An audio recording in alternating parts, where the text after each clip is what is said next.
Okay, तो आज का जो अपना क्वेश्चन है एनसीईआरटी का क्वेश्चन नंबर 2 है ये। So that the relation R in the set of real number defined as R equal to a b such that a less than equal to B square. आपको इस question में दिखाना है is neither reflexive nor symmetric nor transitive. मतलब ये जो relation है ये तीनों ही कंडीशन में से किसी को भी पूरा नहीं करता है। ओके, तो स्टार्ट करते हैं सॉल्यूशन को। तो सेट ऑफ रियल नंबर की बात हुई है। ये जो नोटेशन है, ये जो आर मैंने डबल किया हुआ है, ये स्टैंडर्ड नोटेशन है सेट ऑफ रियल नंबर के लिए, ताकि ये बाकी जो आर हैं उनसे थोड़ा अलग दिखे। तो ये सेट ऑफ रियल नंबर बोला जाता है, सेट ऑफ रियल नंबर। आप लोगों को मैं रिकमेंड करूंगा कि जब भी आप आर लिखना हो रियल नंबर के लिए तो आप इस तरह से डबल करके लिखिए। तो स्टैंडर्ड नोटेशन है ये सेट ऑफ रियल नंबर्स। और जो रिलेशन है, रिलेशन दे रखा है R a comma b such that a less than equal to B square. अब आपको दिखाना है कि ये सिमेट्रिक, रिफ्लेक्सिव और ट्रांजिटिव में से कुछ भी नहीं है। तो एक एक करके चेक करते हैं। पहले इसको रिफ्लेक्सिव चेक करते हैं। रिफ्लेक्सिव, अब रिफ्लेक्सिव के लिए अगर कोई बच्चा, मैंने क्या बोला था रिफ्लेक्सिव के लिए कि रिफ्लेक्सिव आपको सेम नंबर में दिखाना होता है, यानी कि ए रिलेटेड टू ए आपको शो करना है for all A, for all A in are, यहाँ पे ये दिखाना होगा अगर रिफ्लेक्सिव होता है तो। ठीक है, ये मैंने सिर्फ फॉर्मूला लिखा है रिकॉल करने के लिए आपको, ताकि याद आ जाए कि रिफ्लेक्सिव होता क्या है। अब चलिए, अगर किसी बच्चे ने यहाँ पे जो नंबर्स हैं ए, देखिए if you take A equal to any integer, any positive integer और negative integer, suppose I take A equal to 2, मैंने ए को 2 ले लिया। तो अब मैं अगर इस रिलेशन में लगाऊंगा, यानी कि मैं ये देखना चाहता हूँ क्या 2 से रिलेटेड है, तो दिस इम्प्लाई इन्होंने क्या बोला है A less than equal to B square, यानी कि 2 less than equal to 2 square. तो ये अपने पास आ रहा है 2 लेस देन इक्वल टू 4। ठीक है, तो यहाँ तक कोई बच्चा अगर करता है तो उसे देखेगा ये तो रिफ्लेक्सिव है भाई। अगर आप नंबर लेते हैं 1 2 3 4 5 6, ठीक है, इस तरह के, या नेगेटिव में कोई नंबर लेते हैं, मैं नेगेटिव लेके भी दिखाता हूँ आपको कि अगर आप ए की वैल्यू कोई नेगेटिव नंबर भी लेते हैं, सपोज करो मैंने 3 ले लिया, अब 3 नेगेटिव नंबर को वहाँ पुट करते हैं। हम ये देखना चाहते हैं कि 3 अपने आप से रिलेटेड है या नहीं, दिस इम्प्लाई तो -3 और दूसरे वाले का क्या करना होता है स्क्वायर, तो -3 का स्क्वायर, तो ये हो गया -3 और ये हो गया 9। ठीक है, तो यहाँ तक तो आपको लग रहा होगा कि यार ये तो रिफ्लेक्सिव है। ठीक है, तो मैं रिकमेंड आपको ये करूँगा कि जब भी सेट ऑफ रियल नंबर दिया हो तो आप नंबर्स जो फ्रैक्शनल, जो रेशनल नंबर होते हैं, अपनी परिमेय संख्याएं होती हैं, आप उनको भी लेके चेक करिए। अदरवाइज अगर आप 1 2 3 4 या -1 2 -3 में फंस गए तो ये रिफ्लेक्सिव आपको दिख रहा है। लेकिन अगर आप लेते हैं कोई भी रेशनल नंबर, परिमेय संख्या लेते हैं, इफ, यहाँ मैं तीसरा ही लिखने जा रहा हूँ, आपको एग्जाम्पल समझा रहा हूँ, इफ ए इक्वल टू 1/2, देखिए पहला वाला लिया था जो 2 2, तो 2 is less than equal to 4 आया है। तो आपको क्या पता है कि ये जो है 2 लेस देन इक्वल टू 4, ये तो राइट आ रहा है, इसका मतलब रिफ्लेक्सिव है। और इसको देखिए -3 लेस देन इक्वल टू 9, ये भी सही आ रहा है। देखिए लेस देन इक्वल टू जब दोनों लगे होते हैं तो मैं आपको बता दूं कि इनमें से साइमल्टेनियसली दोनों सही नहीं होते हैं, मतलब एक साथ दोनों सही नहीं हो सकते, एक समय पे एक ही सही होता है। तो आप 2 और 4 से छोटा है या बराबर है तो आप बोलेंगे ये तो छोटा है, ठीक है। लेकिन अगर लेस देन और इक्वल टू लिखा हुआ है तो ये ठीक है, चल जाएगा, ऐसा कोई वो नहीं है। बहुत से बच्चे ये पूछते हैं क्लास के अंदर कि जब ये लेस देन है तो इक्वल टू का साइन क्यों लगाया, ये तो इक्वल है नहीं। तो मैं आपको बता दूं कि ये और का सिंबल है कि लेस देन और इक्वल टू, कि इन दोनों इनइक्वलिटी में से एक टाइम पे एक ही सही होती है, ठीक है, इसलिए वो लगा रहेगा तो उससे कोई दिक्कत नहीं है। ओके, अब अगर आप ए की वैल्यू को लेते हैं 1/2, अब देखिए मजा क्या आएगा यहाँ पे। जैसे ही आपने लिया 1/2, तो 1/2 लिया तो यानी कि 1/2 रिलेटेड टू 1/2 आना चाहिए अगर रिफ्लेक्सिव है तो। दिस इम्प्लाई रिलेशन क्या कहती है कि 1/2 पहले वाले को लगाना है, लेस देन इक्वल टू का साइन लगाना है, और फिर दूसरे वाले यानी कि वही सेम ही है 1/2 का स्क्वायर करना है। अब देखिए तो ये आ गया 1/2 लेस देन इक्वल टू 1/4। अब मुझे आप ये बताइए, क्या 1/4 1/2 से बड़ा है? नहीं बड़ा है। क्या बराबर है? नहीं है। यानी कि इन दोनों में से कोई भी इनइक्वालिटी काम नहीं कर रही है। ठीक है, अब ऐसा क्यों लिया? क्योंकि उन्होंने सेट ऑफ रियल नंबर दिया था। अब सेट ऑफ रियल नंबर है तो वो इंटीजर्स के लिए भी काम करना चाहिए और रेशनल नंबर्स के लिए भी काम करना चाहिए, इरेशनल नंबर्स के लिए भी काम करना चाहिए। ओके, तो अगर आप इंटीजर्स को लेके या नेचुरल नंबर को लेके चेक कर लेंगे तो आप फंस जाएंगे, आपको लगेगा रिफ्लेक्सिव है। ओके, तो अगर यहाँ पे क्वेश्चन में इसे सेट ऑफ नेचुरल नंबर दिया होता, अगर प्राकृतिक संख्याएं दी होती, तब तो ये रिफ्लेक्सिव हो जाता है, उसमें कोई डाउट नहीं था। लेकिन यहाँ पे सेट ऑफ रियल नंबर दे दिया है तो हमें रेशनल नंबर पे और इरेशनल नंबर पे भी जाके देखना पड़ेगा चीज़ों को कि वो क्या उस नियम को पूरा कर रही हैं या नहीं कर रही हैं। तो ऊपर के दोनों केसों में तो कर गया, लेकिन यहाँ अगर हम 1/2 1/3 इस तरह के अगर नंबर को पिक करते हैं तो यहाँ पे एक ऐसा सिचुएशन आ जा रहा है जो मैथमेटिकली करेक्ट नहीं है। 1/2 लेस देन इक्वल टू 1/4 ऐसा कभी नहीं हुआ है। ठीक है ना, होगा तो ये स्टेटमेंट मैथमेटिकली इनकरेक्ट है। अगर ये मैथमेटिकली इनकरेक्ट है तो आप समझ में आ गया होगा कि ये जो है रिलेशन रिफ्लेक्सिव नहीं है। Therefore R is not reflexive relation. Reflexive relation. Okay, अब जरा चलते हैं सेकंड के ऊपर। तो ये तो समझ में आ गया रिफ्लेक्सिव नहीं है। अब जरा सिमेट्रिक को भी देख लें कि क्या ये सिमेट्रिक है। सिमेट्रिक के लिए मैं आपको पहले ही बोल चुका हूँ, पहले आप एक पेयर कोई ऐसा ढूंढिए जो इस नियम को पूरा कर रहा हो। तो मैं एक काम करता हूँ, इस तरह से ले सकता हूँ, 1 रिलेटेड टू 3 ऑलवेज होगा, 1 का 3 से रिलेशन होगा। और कौन सा रिलेशन होगा? जो इस पर्टिकुलर क्वेश्चन में दे रखा है वो रिलेशन की बात हो रही है। और वो रिलेशन क्या कहता है कि पहले वाले को तो आपको ऐसे ही लगाना है, लेस देन इक्वल टू का साइन लगाना है, और दूसरे वाले का स्क्वायर करना है। तो दूसरे वाले का स्क्वायर कर दिया मैंने। ठीक है, तो ये हो गया 2 लेस देन इक्वल टू 9। ठीक है, ये तो मैथमेटिकली करेक्ट है। तो 9 2 से ग्रेटर देन ही होता है। ओके, आपको पहले कोई एक ऐसा रिलेशन लेके चलना है जो उस नियम को सेटिस्फाई कर रहा हो, उसके बाद उसके ऑर्डर को चेंज करना है। नाउ अब मैं ऑर्डर चेंज करके चेक करता हूं, अगर ऑर्डर चेंज करके भी ये काम कर गया तो सिमेट्रिक होगा। ऑर्डर चेक करते हैं, तो यहाँ पे ये दे रहा है, दे रहा है यहाँ पे, ये हो जाएगा 3 less than equal to second का स्क्वायर। ओके, सेकेंड का स्क्वायर आ गया अपने पास 4, तो 3 less than equal to 4। Okay, ये भी सही है मैथमेटिकली। तो यहाँ तक तो ऐसा लग रहा है कि हाँ भाई ये सिमेट्रिक होगा। ठीक है, अगर 2 3 का है तो 3 2 भी काम कर रहा है। अब अगर फिर मैंने वही बोला कि अगर रियल नंबर दिया हो तो आपको थोड़ा सा डिफरेंट सोचना होगा। थिंक डिफरेंट वाला जो लोगो है ना कि थिंक डिफरेंट, तो वो थिंक डिफरेंट यहाँ आप दिखाना होगा। तो जैसे अपन ले लेते हैं ए को 1/2 1.5 ले लेते हैं। ओके, अब 1.5 लिया और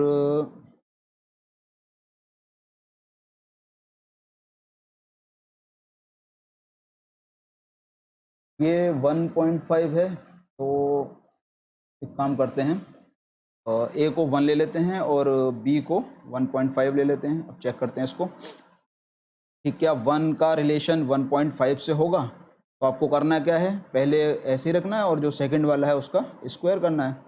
तो 1.5 का स्क्वायर, तो and this imply equal to 1, और 1.5 का स्क्वायर कितना होता है 2.25, किया जाएगा।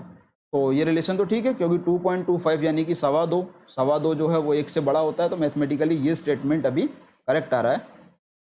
इसका उल्टा चेक करना होगा हमें, बट 1.5 का 1 से रिलेशन है ये चेक करने के लिए। तो यहाँ पे हमने लगा दिया पहला एजिटिस और सेकंड वाले का स्क्वायर। तो पहला एजिटिस में 1.5 ही आएगा और 1 का स्क्वायर करोगे तो 1 आएगा। ओके, तो क्या ये सेकंड वाला स्टेटमेंट मैथमेटिकली करेक्ट है? ये 1.5 लेस देन 1 नहीं, 1.5 1 से लेस देन नहीं होता है, ठीक है, ना ही इक्वल होता है। तो ये स्टेटमेंट मैथमेटिकली करेक्ट नहीं आया है। तो यानी कि ये जो एग्जांपल हमने सेट किया इसमें ये सिमेट्रिसिटी फेल हो रही है। अगर किसी एग्जाम्पल में सिमेट्रिसिटी फेल होती है तो वो सिमेट्रिक नहीं होता है। आप इसी तरह से कोई भी एग्जाम्पल सेट कर सकते हैं, बस शर्त यही है कि एक पेयर आपको पहले ऐसा लेना होगा जो उस नियम को पूरा कर रहा हो। डन। अब अपन चलते हैं ट्रांजिटिविटी पे कि क्या ये ट्रांजिटिव होगा।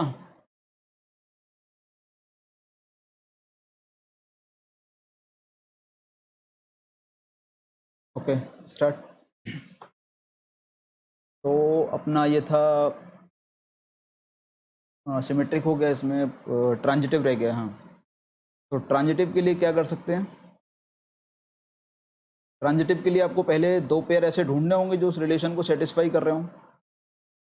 यानी कि अगर आप रिकॉल करते हैं चीज़ों को तो इस तरह से होगा कि A related to B and B related to C, then this imply A related to C। Okay, तो अपने केस में इस तरह से लें कि इसको 3 2 एंड 2 और 1.5, ठीक है। तो ये इससे रिपीट कर रहा है, पहली चीज़। दूसरा ये देखना है कि क्या इस रिलेशन को फॉलो कर रहा है ये 3 2। तो 3 और 2 का स्क्वायर कितना होता है? 4। तो 3 यहाँ पे मैं बता दे रहा हूँ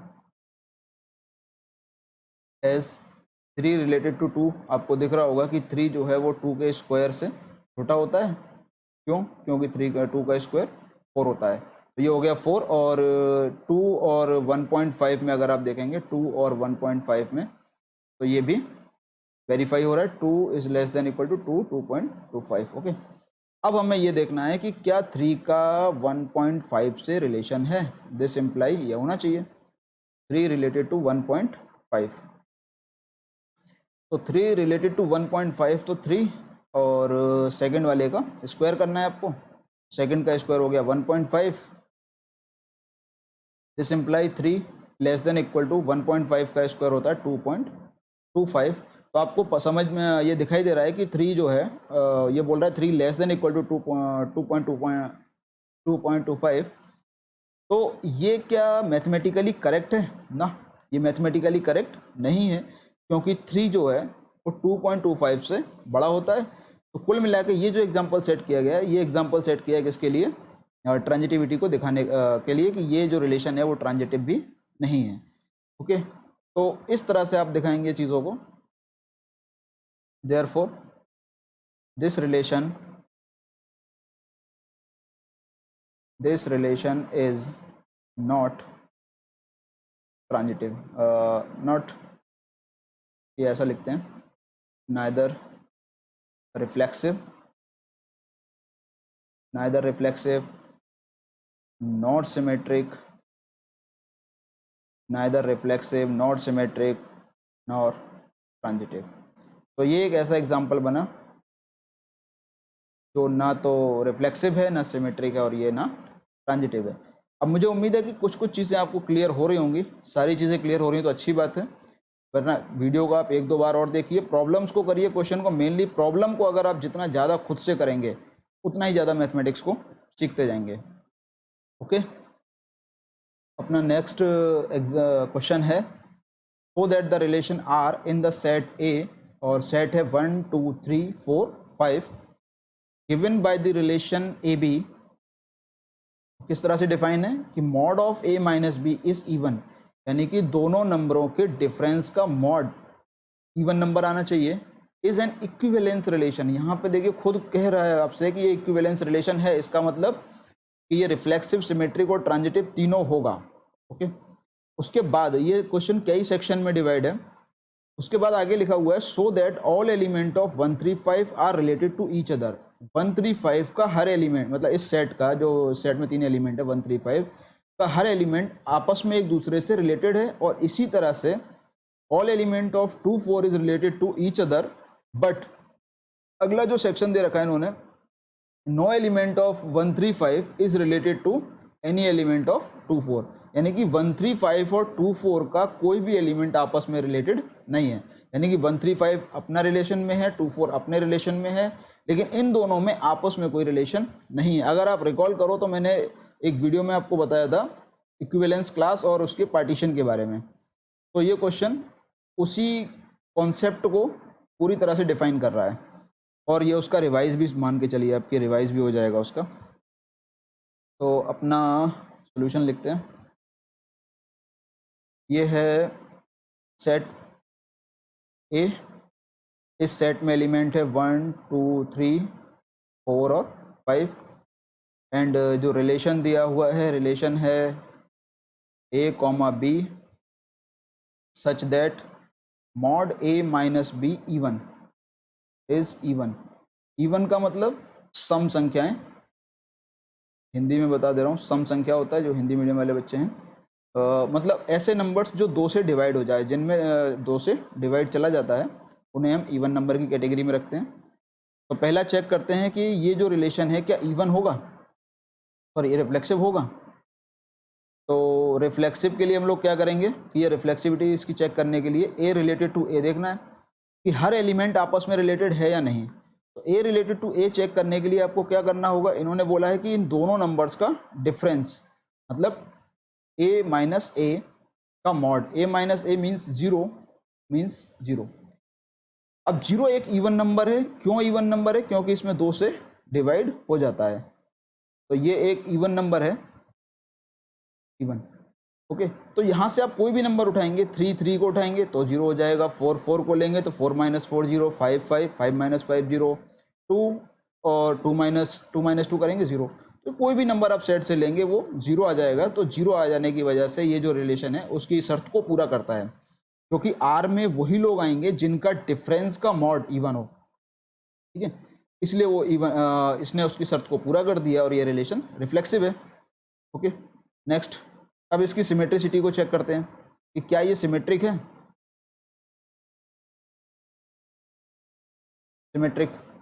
सिमेट्रिक के लिए मैंने आपको बोला था कि पहले 2 पेयर ढूंढिए ऐसे जो उस नियम का पालन कर रहे हो। तो मैं जैसे ले लूँ अगर 2 और 4, क्योंकि आपको सोच के लेना पड़ेगा ना, ऐसे कोई भी पेयर को नहीं उठा सकते। तो 2 4 लेने का मकसद ये है कि इन दोनों का जो डिफरेंस होगा 2 माइनस 4 का डिफरेंस कितना होगा, -2, और मॉड से बाहर संख्याएं पॉजिटिव हो जाती है, नंबर्स पॉजिटिव हो जाते हैं, तो 2। तो 2 एक कैसा नंबर है, ये भी एक इवन नंबर निकल के आया। और भी कोई बच्चा कोई एग्जाम्पल ले सकता है, 1 3 का ले सकता है। तो अभी हमने एक नंबर लिया, 2 और 4 एक पेयर लिया, वो पेयर को चेक किया तो वो इस नियम को पूरा कर रहा है। अब हमारा काम क्या है सिमेट्रिक में कि इसके रिवर्स को चेक करना कि क्या 4 2 करता है। तो आपने 4 और 2 लिखा, पहले 4 बाद में 2, तो 4 minus 2 2 and absolute value of 2 is 2 which is also even number, जो खुद है वापस से इवन नंबर है। तो मतलब क्या हुआ कुल मिला के कि 2 4 अगर इवन आ रहा है तो 4 2 भी इवन आ रहा है, यानी कि ये भी इस शर्त को पूरा कर रहा है। तो इसी तरह से आप कोई भी नंबर ले लीजिए, 1 3 को ले लीजिए, 1 5 को ले लीजिए, तो कुल मिला के वो इवन नंबर देगा। तो यहाँ हर नंबर के लिए लागू हो रहा है। Therefore we can say that A related to B, this imply B related to A for all A B in A. तो रिलेशन कैसा हुआ, therefore relation is symmetric, this relation is symmetric, ये सिमेट्रिक हो गया। अब तीसरा जो अपना पॉइंट है, तीसरा पॉइंट है ट्रांजिटिव, कि क्या ये ट्रांजिटिव होगा। ट्रांजिटिव को चेक करते हैं।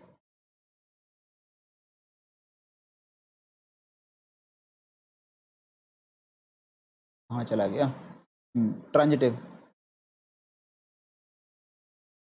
ट्रांजिटिव के लिए मैंने बताया था कि फिर वही बात, 2 पेयर लेने हैं तो आपको पहले इस तरह के सिलेक्ट करने हैं कि जो उस क्राइटेरिया को फुलफिल कर रहे हो। तो 1 3 एंड 3 5 ये पेयर भी हैं और क्राइटेरिया को पूरा कर रहे हैं। क्यों? क्योंकि 1 और 3 का डिफरेंस 2 होता है, 2 इवन नंबर है। 3 और 5 का डिफरेंस 2 होता है, 2 भी एक इवन नंबर है। और सबसे बड़ी बात यहाँ पे 3 3 रिपीट हो रहा है। अब हमें ये देखना है कि क्या 1 और 5 में रिलेशन मिलेगा। चलिए प्रोसीड करें। तो 1 रिलेटेड 1,5 कर सकते हैं। चलिए, तो 1,5 का मतलब हो गया 1 माइनस 5, यानी कि 1 और 5 में रिलेशन को देखना है। तो कितना आ रहा है, -4, -4 मीन्स 4। तो ये भी कैसा निकला, एक इवन नंबर है, ये एक इवन आया। ओके, तो ये कैसा रिलेशन है, ट्रांजिटिव है। अगर कोई बच्चा कोई और पेयर भी लेता है, सपोज करो कि जैसे आप लेते हो, जैसे बोले हो कि आप 3 और 5, सपोज ये समझाने के लिए है कि आपने बोला कि मैं 3 5 को लूँगा, 3 5 को ले लो, कोई दिक्कत नहीं है, लेकिन 5 से स्टार्ट होने वाला कोई पेयर है क्या अपने पास रिलेशन में? आर में है ही नहीं, क्योंकि जो मैक्सिमम नंबर है जो हमें ले सकते हैं ए से वो 1 2 3 4 5 है, क्योंकि अगर 5 को ले लेंगे तो इसका अगला नंबर हमारे पास है ही नहीं। ओके, तो अब फिर मैंने पिछले वीडियो में आपको बताया था कि अगर इफ़ कंडीशन फेल हो जाती है तो देन कंपलसरी होगा। इसका मतलब अगर 3 5 को लेते हो तो 5 और आगे का कोई नंबर मिलेगा नहीं जिसके साथ में ये इवन बनाए। तो कुल मिला के यहाँ पे ऑर्डर पेयर मिसिंग हो रहा है, तो इफ़ कंडीशन फेल तो दिस इम्प्लाई क्या होगा कि ये ट्रांजिटिव हो जाएगा। डन। ओके, तो यहाँ पे बोल देंगे देयरफॉर ए, यहाँ बोलते हैं therefore A related to B, B and B related to C, this imply A related to C for all A B C belongs to A. तो आपने क्या देखा कि ये जो रिलेशन था ये रिफ्लेक्सिव भी है, सिमेट्रिक भी है और ट्रांजिटिव भी है, तीनों शर्तों को पूरा कर रहा है। और जब तीनों शर्तों को पूरा कर रहा है तो उसके लिए अब एक नाम दिया जाएगा, therefore this relation is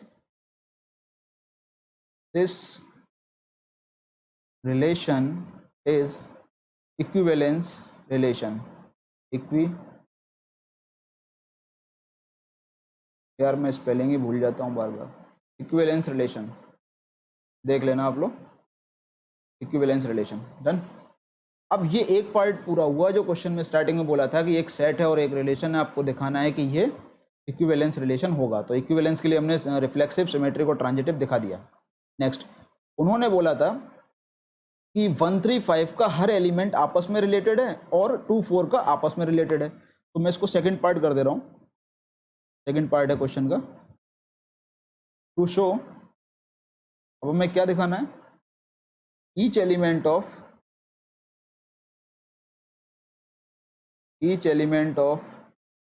1 3 5 and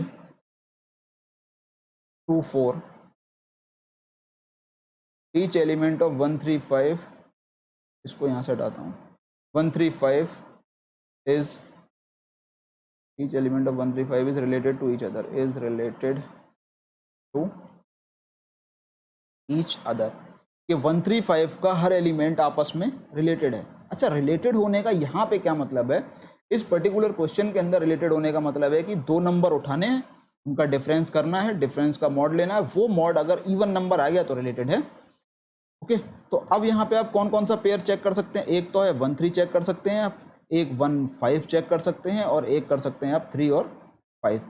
1 3 यही बनेगा, 1 3 1 5 और 3 5। ठीक है, तो हमें ये चेक करना है कि क्या ये रिलेशन में है। तो रिलेशन के लिए हमें क्या करना होगा, 1 -3, 1 -3 equal to -2 and -2 equal to 2, even आ गया। सेकेंड को आप करेंगे तो ये आ रहा है 1 -5, 1 -5 मीन्स -4, -4 मतलब 4, तो ये भी एक इवन नंबर आ रहा है। तो और ये करेंगे 3 -5, 3 -5 को करेंगे तो 3 -5 -2 means 2। All these numbers are even number, और इनका इवन आने का बस एक ही अपने पास मतलब निकलता है कि 1 3 5 का हर एलिमेंट आपस में रिलेटेड है।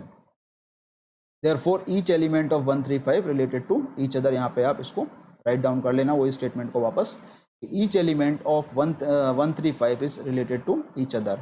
Similarly you have to show, इसी तरह से आपको यहाँ दिखाना होगा फॉर 2 4 कि 2 और 4 के लिए भी ये रिलेशन होगा। तो 2 और 4 तो बस एक ही लाइन का है, तो 2 और 4 इसको आप कर सकते हैं 2 -4, 2 -4 मतलब -2, -2 मतलब 2, तो ये आ गया इवन नंबर। ओके, तो ये एक पार्ट हो गया कि अब एक सेट आप थोड़ा सा गौर से देखिए क्वेश्चन को, तो 5 एलिमेंट हैं, 1 2 3 4 5, 5 एलिमेंट के 3 एक तरफ किए 1 3 5 और 2 एलिमेंट्स को एक तरफ किया 2 4। 1 3 5 और 2 4 ये दो पार्टीशन बन गए, ये दो सब डिवीजन बन गए किसके, ए सेट के। इन दोनों को मिला दोगे तो एक कंप्लीट बन जाएगा। ठीक है, इन दोनों को मिलाने पे मतलब यूनियन लेने पे एक कंप्लीट बन रहा है, और इनका इंटरसेक्शन में कुछ भी कॉमन नहीं, क्योंकि 1 3 5 और 2 4 में कोई भी कॉमन एलिमेंट नहीं है। ठीक है, तो एक चीज तो ये यूनियन को बना रहा है ए को, दूसरी चीज़ कि इनमें कुछ भी इंटरसेक्शन नहीं है, और फिर इनके जो पार्टीशन है, मतलब जो पहला वाला है 135 और 24, इनके एलिमेंट आपस में रिलेटेड हैं। ओके, तो ये वो जो वीडियो था अपना दूसरे तीसरे नंबर वाला वीडियो, उस पर पूरा डिस्कशन इस पर कर चुका हूँ मैं। अगेन थर्ड पार्ट कर देते हैं। अब वो बोल रहा है कि no element of 135 is related to, जैसे मैं A1 नाम दे रहा हूँ इसको 135 वाले को, ठीक है, A1 से, मतलब ये नाम मैंने दे दिया, और दूसरे वाले को मैं नाम A2 दे देता हूँ, किसको, 2 और 4 को, तो 2 4 को मैंने A2 नाम दे दिया। अब आपको दिखाना है कि A1 का कोई भी एलिमेंट A2 से रिलेटेड नहीं है। ओके, तो मैं एक दिखा रहा हूँ, फिर आप बाकी आप खुद करेंगे। हमें ये दिखाना होगा कि 1 नॉट रिलेटेड टू 2, 1 का 2 से हो गया, 1 का 4 से करना है, 1 इज नॉट रिलेटेड टू 4।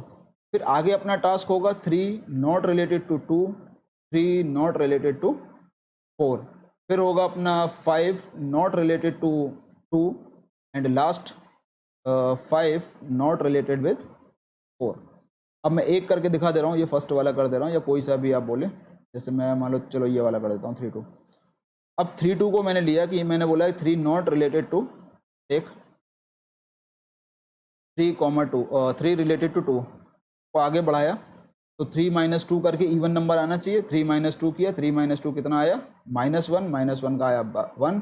तो ये एक इवन नंबर नहीं है, ये कैसा नंबर आया निकल के, ये ऑड नंबर आया है, और ऑड नंबर आने की वजह से ये उस शर्त को पूरा नहीं कर रहा है। इस तरह आप जितने भी मैंने ये क्रॉस लगाए हैं आर के ऊपर, आप देख सकते हैं कि A1 का कोई भी एलिमेंट A2 के किसी भी एलिमेंट से रिलेशन में नहीं है, यानी कि दो अलग अलग ये पार्टीशन है। तो यहाँ पे आके आपको एक लाइन और लिख देना होगा, therefore no element of A1, no element of A1 is related with